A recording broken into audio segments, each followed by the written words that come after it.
আসসালামু আলাইকুম সবাইকে। আমি শখের গল্প থেকে সাদিয়া বলছি।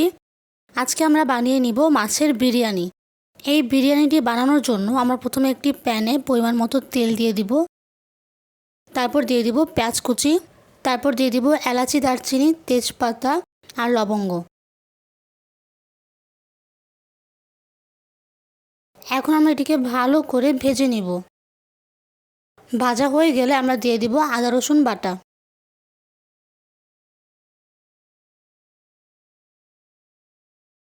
তারপর দিয়ে দিব জিরা গুঁড়া।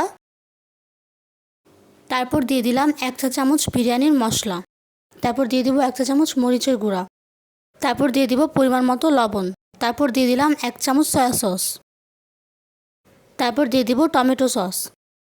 এখন আমরা এটিকে ভালো করে ভেজে নিব। ভাজা হয়ে গেলে দিয়ে দেব কেটে রাখা মাছ। তারপর আমরা অল্প পরিমাণের দুধ দিয়ে ভালো করে কষিয়ে নিব।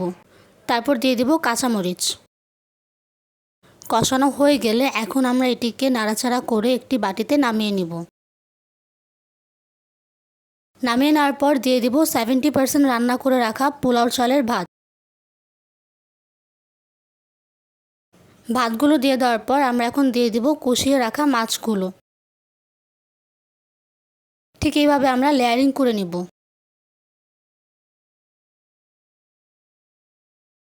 এইভাবে লেয়ারিং করে নেওয়ার পর আমরা উপরে দিয়ে দিব কিশমিশ। তারপর দিয়ে দিব বেরেস্তা। তারপর দিয়ে দিব 1 চামচ ঘি। তারপর আমরা দিয়ে দিব অল্প পরিমাণের ফুড কালার। ফুড কালারগুলো দিয়ে দেওয়ার পর আমরা 20 মিনিট ঢাকনা দিয়ে ঢেকে রেখে দিব। 20 মিনিট পর ঢাকনাটি উঠিয়ে আমরা এটিকে ভালো করে নাড়াচাড়া করে নিব। আমাদের খেয়াল রাখতে হবে এটি যেন নিচে দিয়ে না লেগে যায়। নাড়াচাড়া করে নেওয়ার পর এখন আমরা একটি বাটিতে এটি পরিবেশন করে নিব। তৈরি হয়ে গেল আমাদের মাছ দিয়ে বিরিয়ানি রান্না করা। আপনারা সবাই চাইলে এটি ট্রাই করতে পারেন। আশা করি এই রেসিপিটি আপনাদের ভালো লাগবে। আর ভিডিওটি ভালো লাগলে লাইক, শেয়ার, সাবস্ক্রাইব করবেন আর আমাদের পাশে থাকবেন। আল্লাহ হাফেজ সবাইকে।